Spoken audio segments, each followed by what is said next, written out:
Hi, I'm Dr. Robert Berja. I'm a board-certified dermatologist and fellowship-trained cosmetic dermatologic surgeon under the guidance of Dr. Robert Weiss. Over the past year, I had the opportunity of taking part in the clinical trials for the Potenza RF microneedling device and the pleasure of treating dozens of patients. Today, I'll walk you through several treatments targeting areas such as the face, neck, abdomen, and upper thighs, and discuss proper treatment techniques and settings. Our patient here, she is unhappy with the appearance of her abdomen, and we will focus on tightening the tissue through soft tissue coagulation. First step will be to cleanse the area with an alcohol wipe, and just to make sure there's no makeup or anything on the skin, whether it be on the face or on the abdomen. Before applying the numbing, we will designate the area that we want to treat, and we will just mark that with 4 marks here.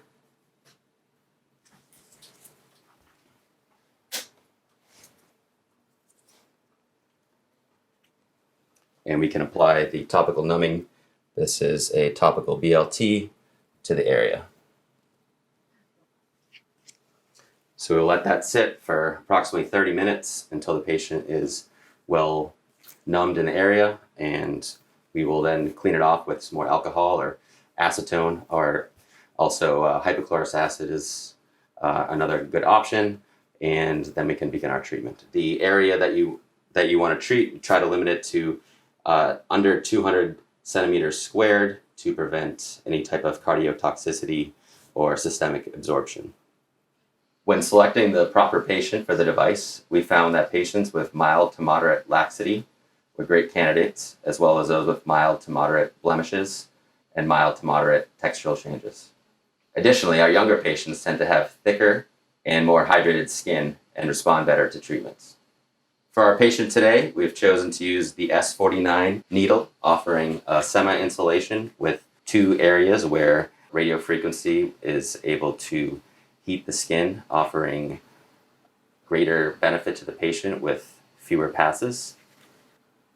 Although the tip comes sterile, the overall procedure is clean. And to attach the tip, you just open it out of this sterile container, place it on the handpiece, and twist. It's now been about 30 minutes, and it's time for the numbing medication to be removed.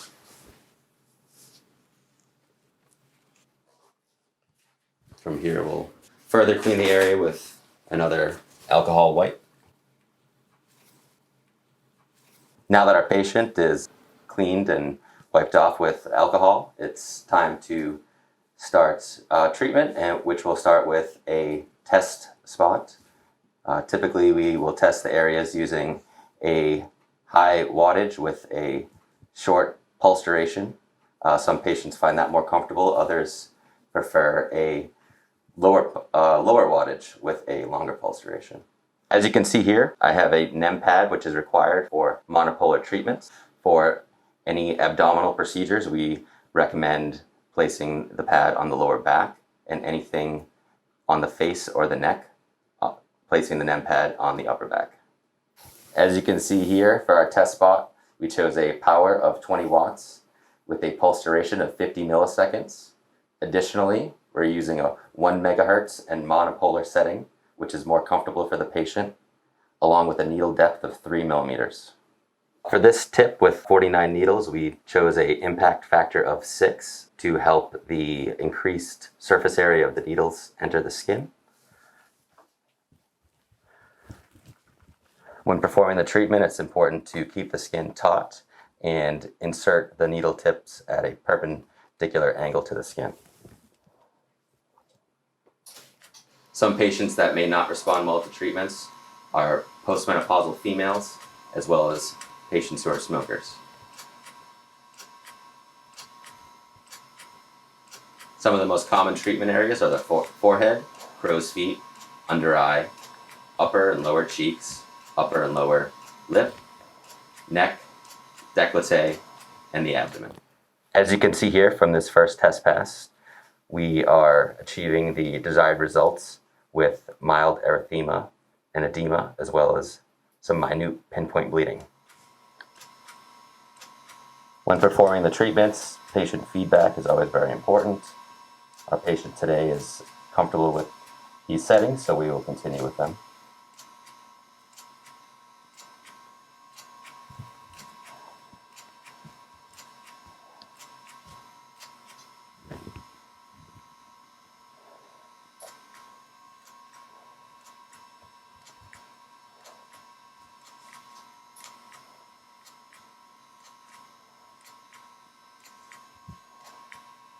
We recommend using these tips for skin tightening through tissue coagulation.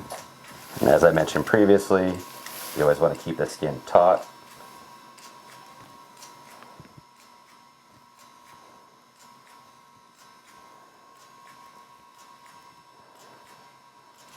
When performing a treatment, it's always important to monitor the impedance.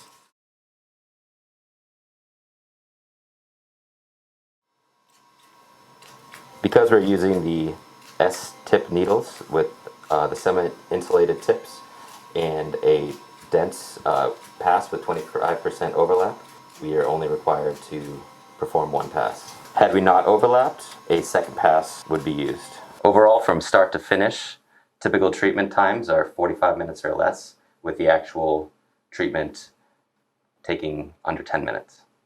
Following the procedure, a ice pack can be used for patient comfort, and following treatment, patients are encouraged to use a mild cleanser to wash the area, and patients are also told to avoid using any retinoids or performing any type of exfoliation to the skin.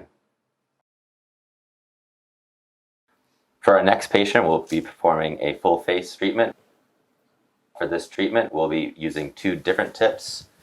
One will be the insulated 25 needle tip, and the second will be the semi-insulated 25 needle tip.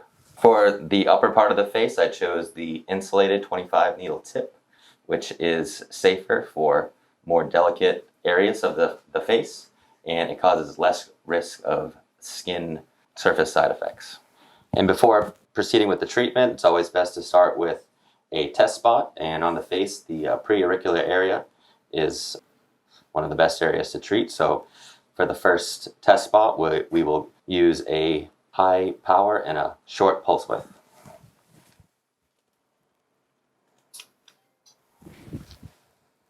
How'd that feel for you? Good. Okay. And this will be the second test spot at 6 watts and 150 milliseconds.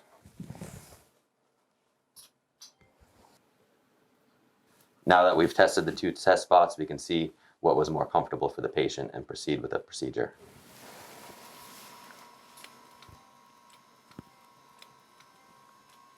Once again, keeping the skin taut is important for the procedure, and you always want to go in completely perpendicular to the skin.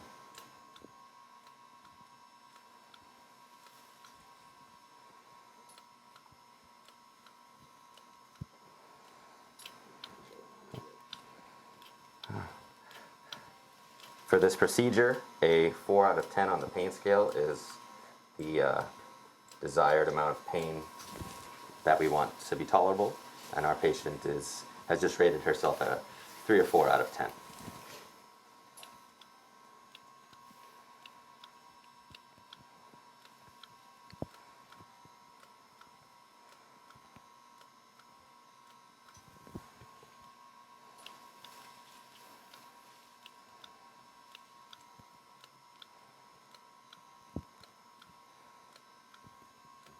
As you can see, we're getting a good impedance rating with 276. I typically like to do the first pass going in a horizontal motion, and then for the second pass, I'll follow through with the vertical pass.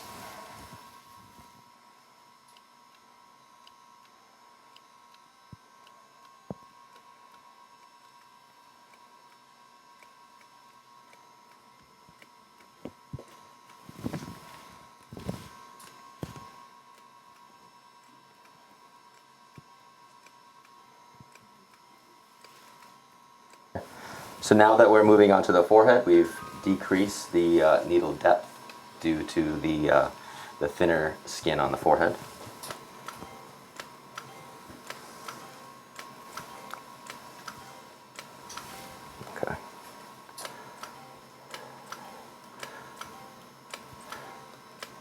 As you can see, there's very little overlap, and with each full face pass, we're aiming for about 500 pulses.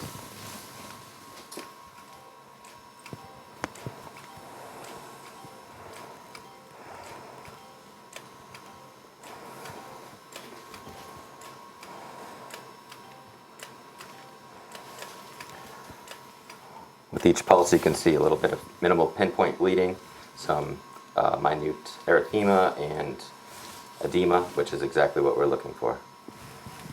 Okay.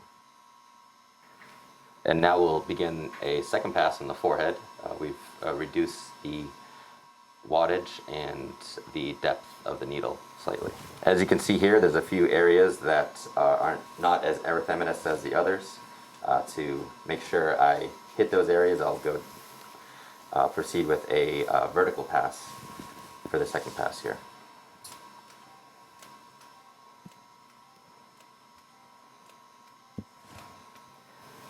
And now as we move to the nose, we've increased the wattage slightly and increased the depth of the needles back up to 1.5 millimeters, since the skin is thicker here than on the forehead.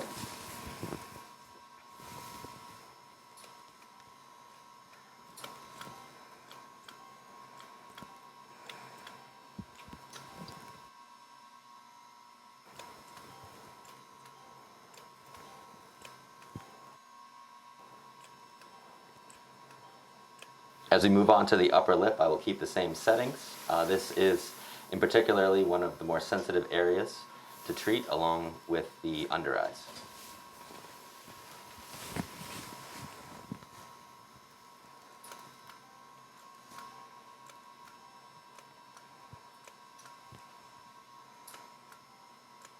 And now we'll be performing the second pass on the upper lip. We've reduced the wattage and the needle depth. And one other helpful tip is to ask the patient to puff up their lips, and they can even push on the back of their lip with their tongue to increase the area to treat.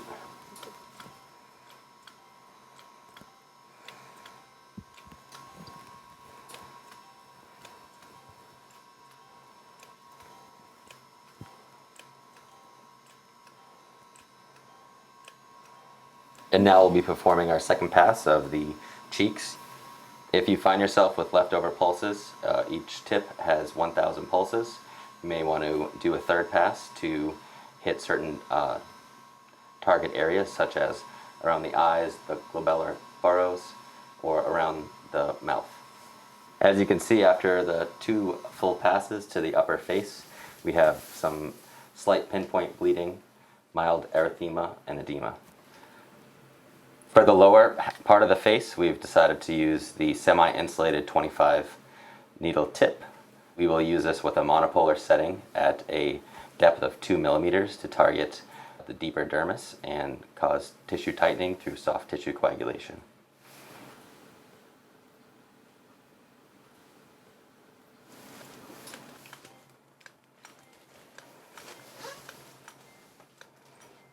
Once again, you can see my opposite hand, keeping the skin taut.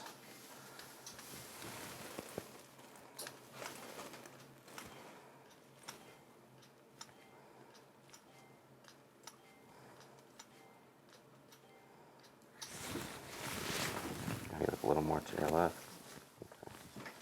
Perfect.